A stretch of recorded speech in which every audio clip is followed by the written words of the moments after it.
มันใสมาออกกระใจกับฉันมาออกมาอ้อนอย่างนั้นฉันรู้ว่ามันยังไงยังไม่อยู่นานแต่ตาขอเห็นเลี้ยงใกล้จะทำอะไรหรือเปล่าบอกแอบมายิงหรือเปล่าฉันว่าฉันเดาจะเธอไม่เป็นนานเมื่อทำแบบนี้แล้วมีแน่ไว้ใจเธอต้องการอะไรจากฉันเท่าที่เห็นแล้วก็พอรู้ทันจะมีแผนกา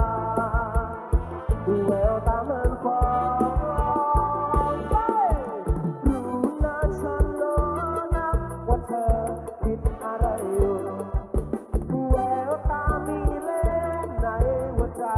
คิดอะไรอยู่เยอะไปยอกยอกยอกยอกจะชาจะชาจะชาจะชาจะชาจะชาจะชาจะชาจะชาจะชาจะชาจะชาจะชาเอาเฮปปี้เบิร์ธเดย์จะชาตาออกให้ลิ้นไก่คุณทำอะไรหรือเปล่าแอบมายิงมุกเบาฉันว่าฉันเดาจะเธอไม่ติดนานเมื่อทำแบบนี้แล้วมีน่าไว้ใจเธอต้องการอะไรจากฉันเท่าที่เห็นแล้วก็พอรู้ทันเธอมีแผนการเอาแววตามันฟ้องลุกขึ้นมาไปรู้นะฉันรู้นะว่าเธอคิดรู้ไงแววตามีเล่นในหัวใจคิดอะไรอยู่ยกไปเลยชักชักชักชักชักชักชักชักชักชักชักชักชักชักชักชั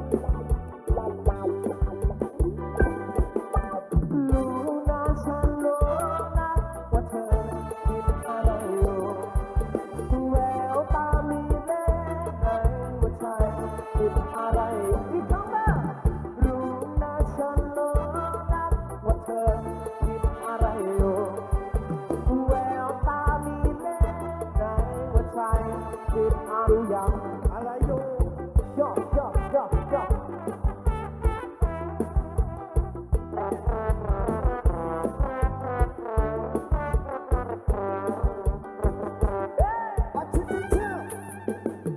อย่าไปกับผมในช่วงนี้อยู่เพราะเราวงรูปแกะวาเลนตี้ครับผมเฮ้ยยอกยอกยอกยอกยอกยอกยอกยอกยอกยอกยอกยอกเอาลุกขึ้นมาเฮ้ย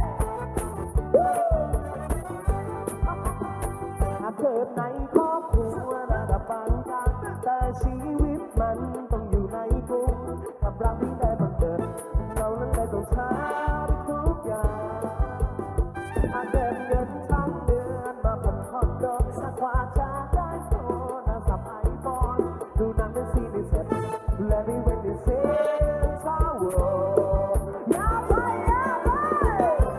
หรือว่าความรักยิ่งใหญ่กว่าเงินในกระเป๋าไม่เคยคิดเลยว่าดอกเบี้ยมันนั้นมันคือค่าเท่าไรช้าเย็นไม่มีสักบาทถึงแต่งกันไหมจะทำที่ทรหดเกินไปกับคนคนหนึ่งเอวมายอกยอกยอกยอกยอกยอกยอกยอกยอกยอกยอกยอกเอวเด็บไป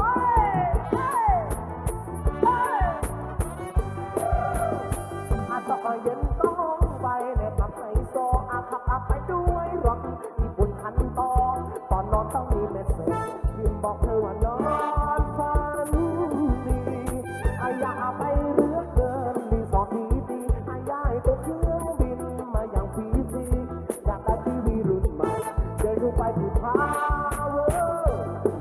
รับขึ้นได้ยังไงหรือว่าความรักยิ่งใหญ่กว่าเงินในกระเป๋าไม่เคยคิดเลยว่าดอกเบี้ยมันเลยมาถึงค่าเท่าไรช้าเย็นไม่มีสักบาทคือแต่งกันเลยความรักที่ทรหดเกินไปโหดเกินไปกับคนคนหนึ่งเอวมาไปยอกยอกยอกยอกยอกยอกยอกยอกยอกยอกยอกยอกเอาเฮปปี้บอร์เดย์อีกครั้งยอก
มีคนมากมายแต่ทำไมของเรา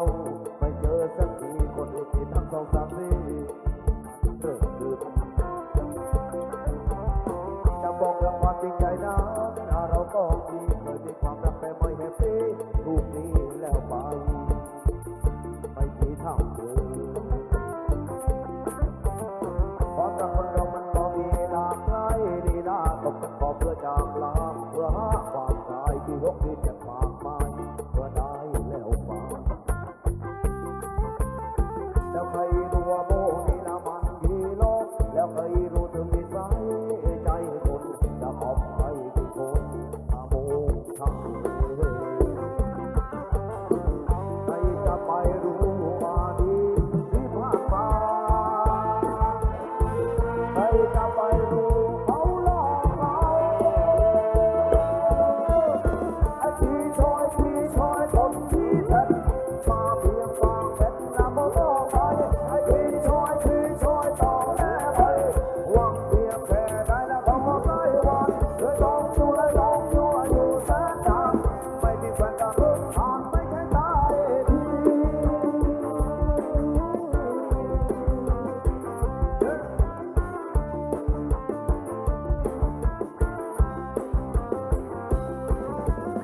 ไอ้ที่ช่วยคนที่เด็ดมาเพียงฟังเป็นแล้วก็เลิกไปไอ้ที่ช่วยต่อแน่ไปหวังเพียงแค่ได้แล้วเขาก็ได้วันเลยต้องอยู่แสนนานไม่มีใครละทางไม่ใช่ตาย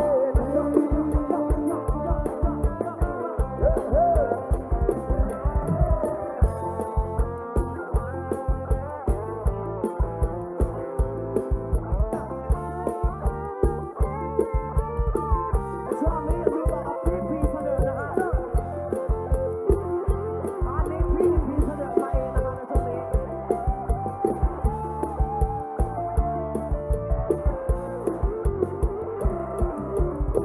สำหรับคนเรามันก็มีหลากหลายลีลาของมันก็เพื่อจางลาเพื่อหาความคลายที่ต้องคิดมากมายเพื่อได้แล้วว่า แล้วใครรู้ว่าโมนี่นะมันดีโลกแล้วใครรู้ถึงนิสัยใจคนจะบอกใครกี่คนนะอาโมทำเองใครจะไปรู้ว่าดีที่ผ่านมาใครจะไปรู้เขาหลอกเราไอ้ที่ช่วยคนที่เจ็บมาเพียงฟังเป็นน้ำมันต้องไปไอ้ที่ช่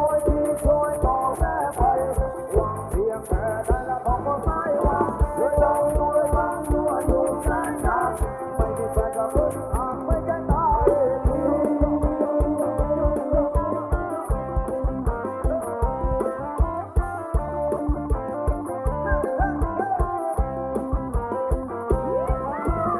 ไอ้ที่ช่วยคนที่เจ็บมาเพียงฟังเป็นน้ำมันต้องไปไอ้ที่ช่วยต่อแน่ไปหวังเพียงแค่ได้เขาก็ได้ว่าเลยต้องอยู่แสนนานไม่มีแฟนก็ทางไม่ใช่ตาย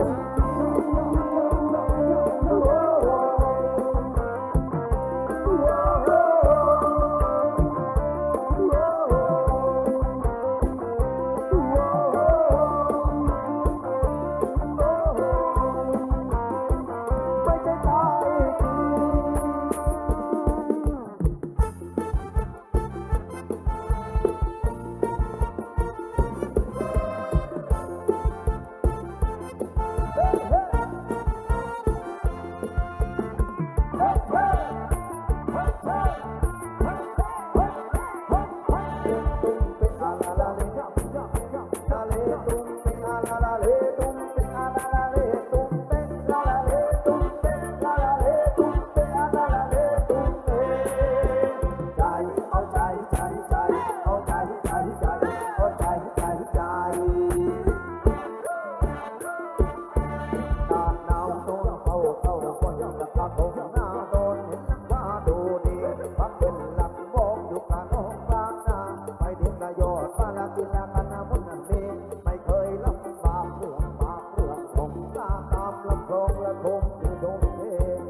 วนหลอนก่อ